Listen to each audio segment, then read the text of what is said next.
In today's video, we're going to go over some garden Q&A from what you all sent to me.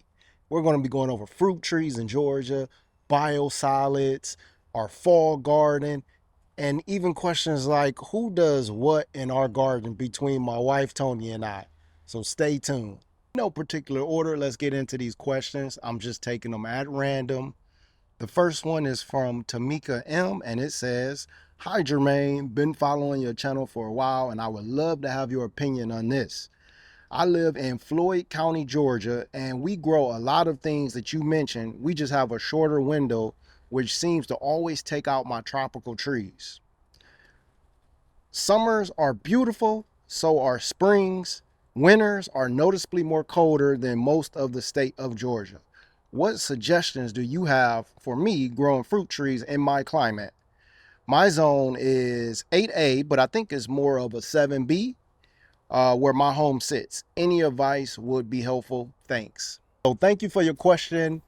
7B, 8A, that's really not a tropical region. So I'm not sure what tropical trees you're growing.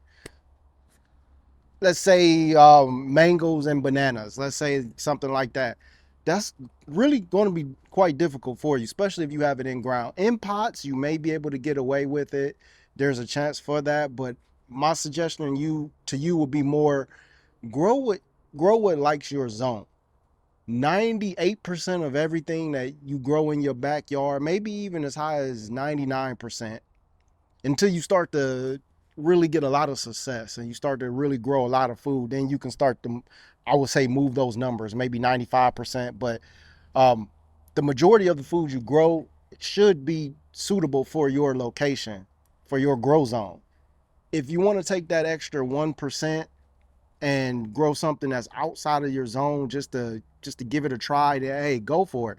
But if you're growing 95 or 99% of things outside your zone and you're only growing 1 to 5% of things that's actually in your zone, you're probably not going to get a lot of food or have a lot of success that way.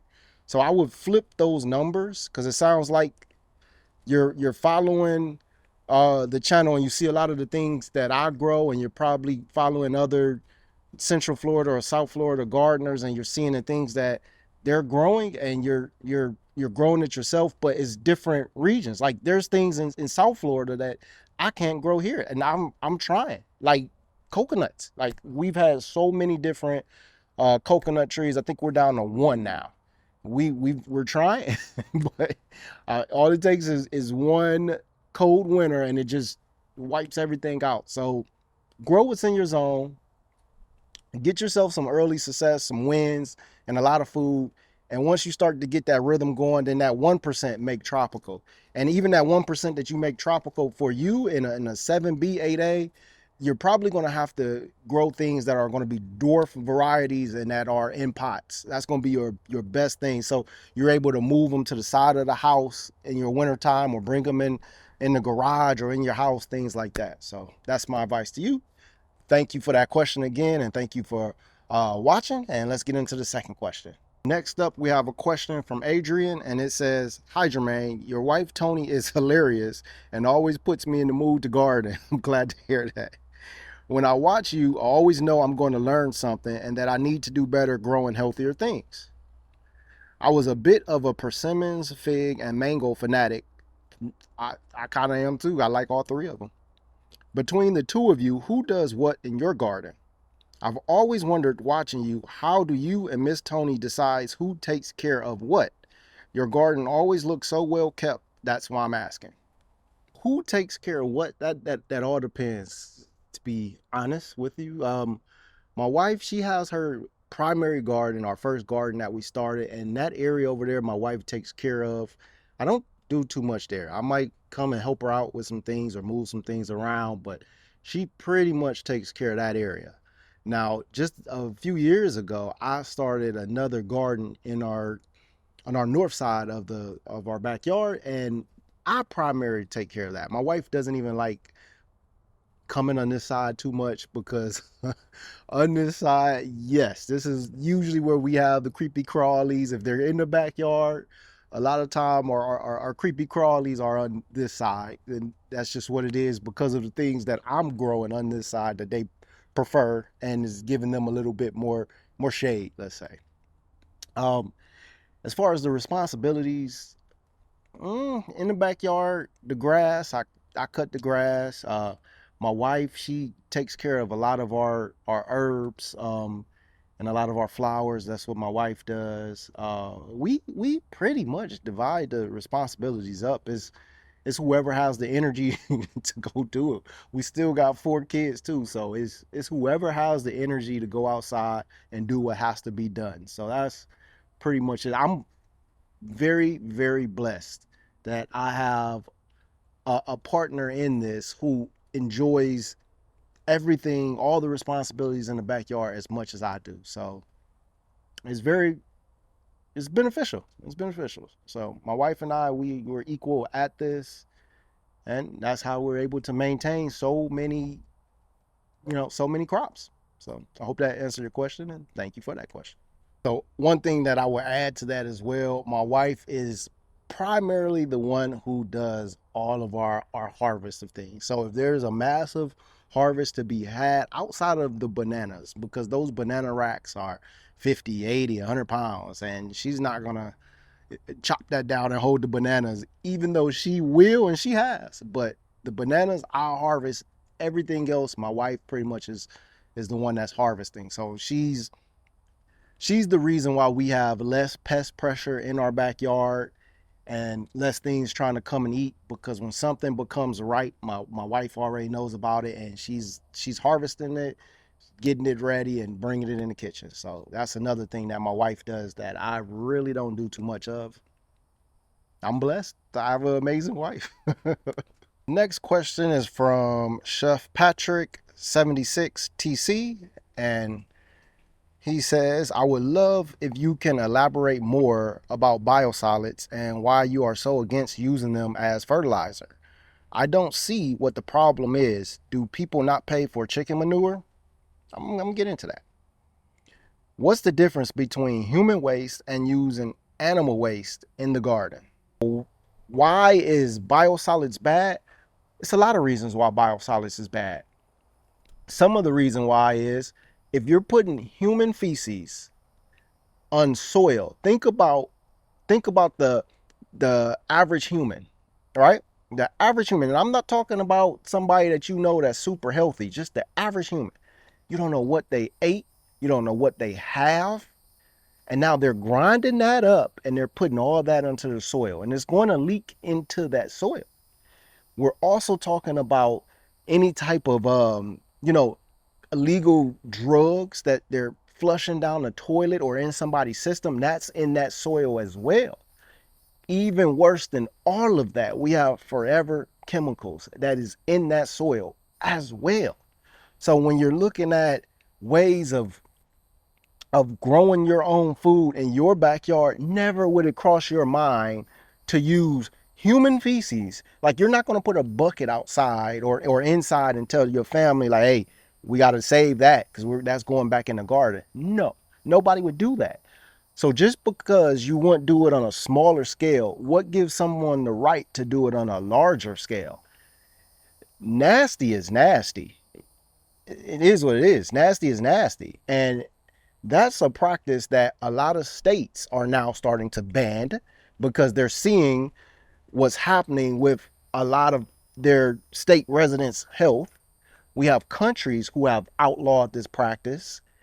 And I mean, it's just something that you have to do more research into this to really, really see and understand why people are so anti biosolids, because it's really a disgusting thing that I understand. I totally understand why people do it and why farmers want to use it and why these sewer companies are offering it. Totally understand.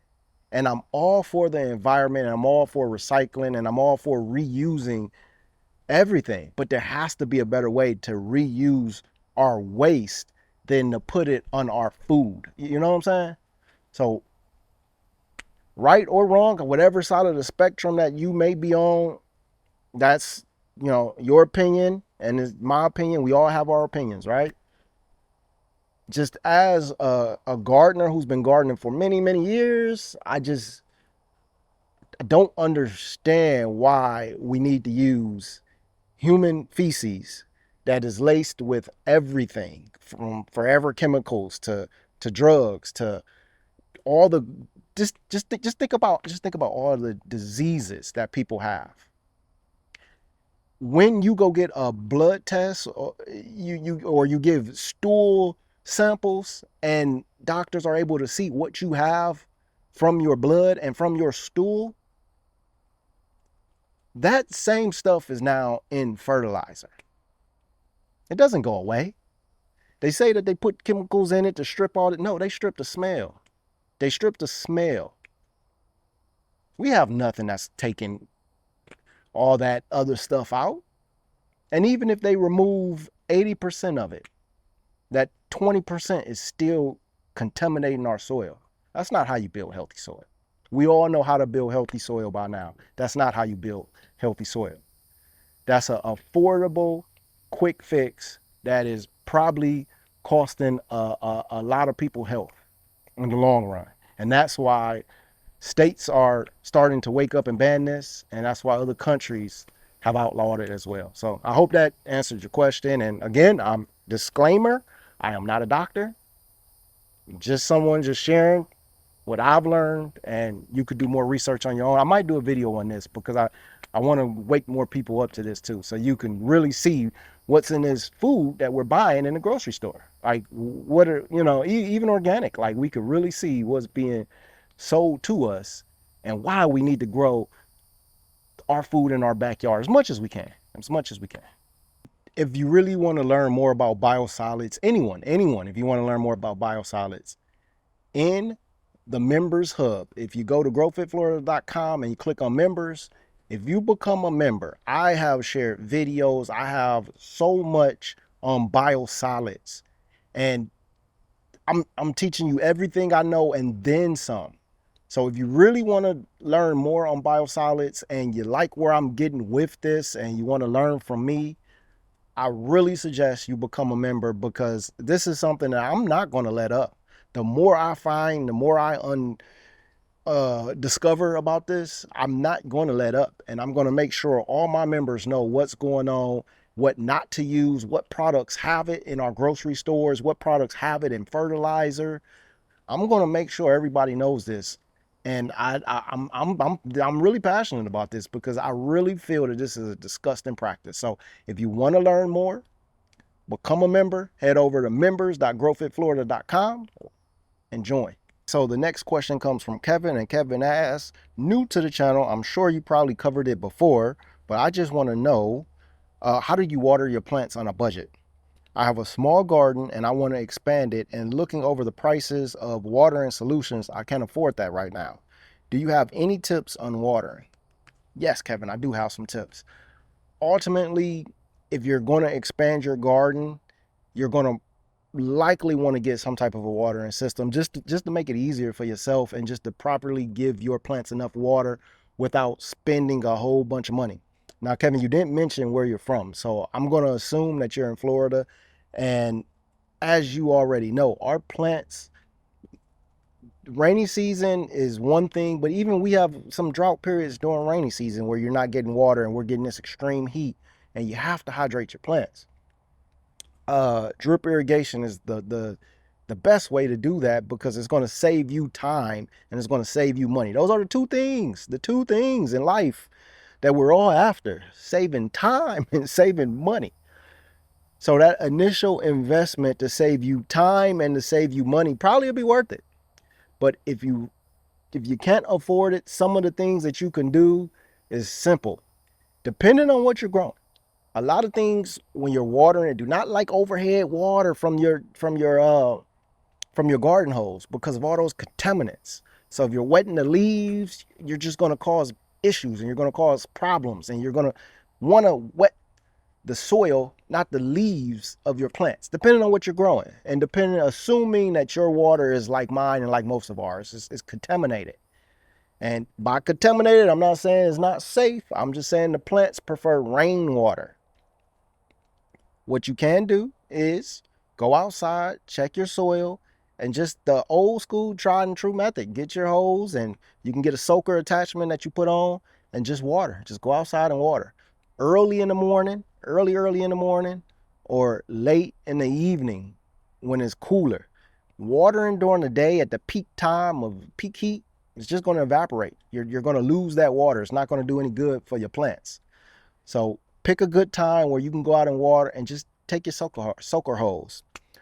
Another thing that you can do, and I've seen people do, you can get a rain barrel, and you can just get some garden hoses, and you can run that around and put some hose in it.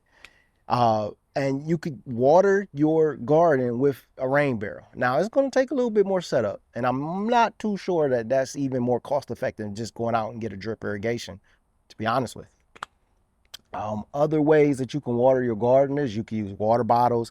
We've done that before. Like my wife, when we were going on vacation before we had our drip irrigation, we would have a whole bunch of water bottles, and you just kind of like prick it with a little thumb, like prick the cap, and let it slow drain into the soil. And each water bottle that you have, when you prick it just a little bit, it takes maybe 2 days for all that water to come out because it's that slow.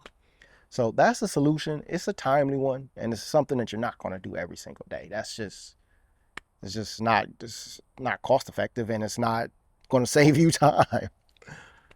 So ultimately, I would suggest just finding a drip system that's affordable, one that you don't mind using, and investing in that if you want to grow your garden and you want to extend your garden's life and you want to save yourself some time. So sorry I couldn't be more helpful on that, but a drip irrigation and proper watering that's the name of the game with gardening. Your plants need water, and it's one of those non-negotiables. You have to give your plants water. That is what it is. And to add to that, another thing, if you're not already doing it, just make sure you mulch. You have a good layer of mulch, because that's also going to extend the time between water, especially in this brutal summer. So a good layer of mulch in your garden is going to actually help with your watering schedule. Next question is from Miss Hewitt, and she says, Orlando neighbor here. I was wondering, what are you looking forward to this fall, growing or harvesting or both? I'm looking forward to the fall, number one, for cooler weather. That's the first thing. Fall gardens are absolutely the best because you can actually come outside and you're not breaking a sweat. You have way less pest pressure for your plants getting attacked and for us getting attacked. It's just the best time in Florida for gardening. Fall is just the absolute best time. So I am truly looking forward to getting our fall garden. Harvesting wise is probably going to be roselle. So roselle comes available to us like that mid to late October into November. And when those calices are ready and they open up those beautiful flowers, it is great because we make such delicious things with that roselle. So that is the number one thing that I'm excited about. And when I say roselle, everybody, depending on where in the world you're from, roselle, sorrel, Jamaican hibiscus, whatever you want to call it. So yeah, I'm excited about that. Growing is definitely, this might sound weird, it might sound a little crazy, but definitely for me is bok choy. I absolutely love bok choy. I love the taste of bok choy. So I'm excited to get that in the ground and start growing that again. We have so many seeds. I've showed you in previous videos when we harvested last year our bok choy, and all the seeds that come from bok choy is mind blowing. It's really mind blowing what they charge us for seeds when you get so many when you grow it on your own. But that's for another video. So bok choy definitely, and I think now more than ever with what's going on with this outbreak in lettuce, we're all going to be growing lettuce. Am I right? We're going to be growing some type of lettuce in our backyard with our good soil that's not biosludge soil, with our good, healthy, composted food scraps that we ate soil, from food that we grew in our backyard too, soil. But yeah, so any type of salad green lettuce, yeah, I'm very excited to grow that and to share that with all my neighbors so they're not having to go to the store until we get this, find out this outbreak is truly under control. So the next question comes to us from Carrie, and Carrie asks, who designed your food for us? Well, Carrie, my wife and I, we designed our food for us, and we did it in a way where our kids will still be able to enjoy the backyard. So as you know, we have 4 kids. Three of the four, they're small. They love to come outside and play soccer, play tag, hide and seek. They just love to run and play like children do. So we couldn't make our whole backyard one big giant garden as much as we would love to, and we will years from now. We definitely will, but we had to design it where we have lanes where they can come outside, play, and have a good time. As much of a good time that my wife and we have in our backyard. So it's theirs too, you know. Um, our south end is where we keep all of our larger trees, our mangoes, our star fruits, sour sops, pomegranates, our bigger peach trees, things that need that sun to fully grow and to fully give us that nice, sweet, and great, delicious fruit. Our north end is where we keep a lot of our trees and our plants that they don't need that much sun. They don't need that full Florida sun cooking them. Also on our north end is where we keep a lot of our potted plants that are smaller, our younger potted plants. In the summertime, we move them to the north end because they can't take that sun. They're still babies. In the wintertime, we take them from our north side and we move it to our south side because there's less sun in the day, and our south side is going to get more sun. So that's another way how we designed it. Also in our backyard, we like our privacy. We love our neighbors. Our neighbors are super cool, but we want our privacy too. So we designed it in a way where it's a little bit more private. We can come in our backyard and we're not worrying about everybody looking at us. Yep. So that's how we designed our food for us. It's simple, just not much to it. Just using good permaculture gardening strategies that's been tried and tested for years, and we just implement it in our backyard. The next question is from TCR_ZAG B. Did you build that gorgeous red brick wall behind you that I see in videos? No, I did not.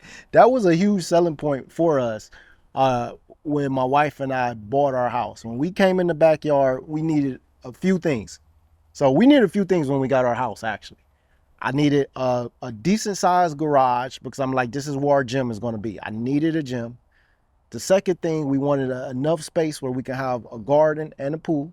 And the third thing was we wanted something unique, something that was it just brought the backyard to life. And when we seen that red brick too, we were like, oh, this is really nice. Like, this really took somebody some time to do. This is nice. So we enjoy it too. And no, I did not build it. No. But thank you for noticing too. Thank you. So the next question is from Lynn Mom. If you had to estimate how much your garden costs, please tell me. Thank you. I really have. Let me try to answer. I'm gonna try for you. This is hard. So I'm sitting in front of me. I see our bananas, and if you don't know any better, you're thinking that every banana pup that you put in the ground costs some money. So if you go to any nursery and you will see some banana pups, younger ones you might see them for $15 to $30. Bigger ones you might see from $30 to $90. So if you're new to it and you go and you don't know how bananas grow, you might think, okay, and you look at ours, you're like, they have 100 bananas, so 100 times whatever. But that's not how it goes. When we first started our food forest, I bought maybe 3 or 4 different varieties, and that grew out. So my initial investment might have been $100, maybe $100. No, not 3 or 4, probably like 5 or 6 varieties when we first started, and it's $100, and that grew the hundreds of banana plants that's been growing ever since. So I really don't know the exact number on that. Same thing for a lot of our other plants, like this right here, this loquat. This is from seed. So our neighbor has a big loquat tree that he allows us to go and eat from and get a lot of it. I mean, it's huge. My wife planted the seeds, and now we have a loquat. So that was free. Um, a lot of our plants in our backyard is like that from seed, and we grew it out. The ones that we wanted the specific variety, of course, like our mangoes, they cost money. Some was $50, some maybe $100. It all depends. I really couldn't tell you exactly how much our garden costs. I can tell you it's not cheap. Gardening is a very, very expensive hobby until you start actually getting some harvest. So it's very expensive at first, especially when you're doing it at a larger scale. The larger the scale goes, it can become expensive. I want to say maybe the equipment is on par with how much the plants cost, because these trellises, shovels, irrigation systems, things like that, that starts to add up as much, if not more, than the plants that you're putting in the ground. That's why you save your seeds. That's why you grow things and you harvest them the right way and you save your seeds. So I couldn't give you a exact number on how much our garden costs. It wasn't cheap, but a lot of the things that we grow is from seeds. Let's say it's lots from seeds, a lot from people who have given us plants and we have given them plants. So there's ways to go around it where you're not spending an arm and leg for your garden. And that's pretty much what we did as well. I've also made a video of $50, how you can spend $50, you can get your garden started. So go watch that video. It's going to help you out. This question comes from Safi Warren. And Safi asks, if you ever read my comment, I have been following you ever since your first mango video you made, and I have wondered since then, do your neighbors ever complain about your yard bringing pests and animals? Well, thank you for following me since the very first mango video. I really, really appreciate that. One video you said your bananas almost grew on your neighbor's fence, and in another you said you wish you never planted a tree on the other side. Have you ever had any complaints from your neighbors, HOA, or anyone in your area? Okay, fair. That's a fair question. Our neighbors are awesome. So no, never any complaints because we share also. So we have massive harvest. We share some of the things they don't want, but the things that they do, we'll gladly give it to them. And sometimes I think we probably do too much. You always have those friends and that grow so much and they give you and you're like, I don't want no more. You know what? It was a Raymond episode where if you watch the show Raymond, where they had Raymond signed his parents up for a fruit subscription.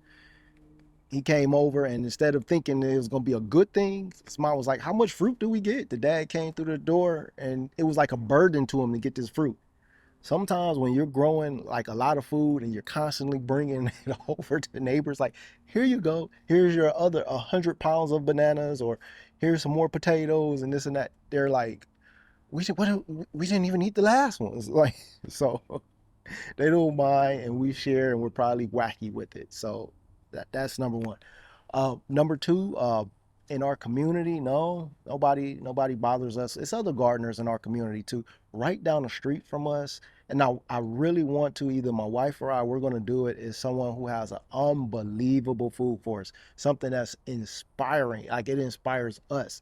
Her front yard is a food forest and her backyard. And I really want to interview her and bring her on the channel so you guys could see this amazing. And she's right down the street. It's our neighbor. Like, she's growing everything we're growing and probably then some. So that lets you know how our community is. Now, not everybody is like that, of course, but we do have a lot of gardeners in our community. And most of the things that we're growing is contained within our backyard. Like, it's not too much coming over on our neighbor's side. And if anything is coming over on our neighbor's side, it's more of like palm trees, like palms and things of that sort. But we're containing everything in our backyard. We have root blocker down, so it's not no longer going on different sides. We're respecting the fence line, so we're moving things that can possibly run further away from the fence line. We're doing things the right way, and we're not growing things that's really a hindrance on the community. Like, we're not growing things like that. So yeah, so hope that answered your question. Final question is from Tommy, and Tommy asks, do you have a favorite section in your garden? If so, why, and can you show it? Well, thank you for your question, Tommy. And I do have a favorite section in our backyard, and it's the garden that I started myself. And the reason why it's my favorite is because it used to be nothing but grass back here, and it was kind of a little bit of a mess after we had our pool installed. It was concrete that when they mixed and they poured, it was like leftover concrete chunks that was all throughout the grass, where it was kind of dangerous. Like, you'll walk the backyard and you never knew where it was some concrete coming up. And I know what you're thinking. How come you didn't call the pool company to come clean it up? Well, like most pool companies in Florida, after they install your pool, for some reason, they go out of business. I'm just saying. But yeah, so this is my favorite section on the north side. Everything I put in the ground and all the pots I have, it was just hand selected for a specific reason. Of I put it here because I wanted to grow it for a specific reason. So now we have two gardens, and we call it, one is our longevity garden and one is our blue zone garden. Both do similar things. You know, we're thinking about longevity, we're thinking about health, and we're also thinking about feeding the family. And both gardens do similar things, but we're growing different things in each, because one, north side, south side, different sun requirements.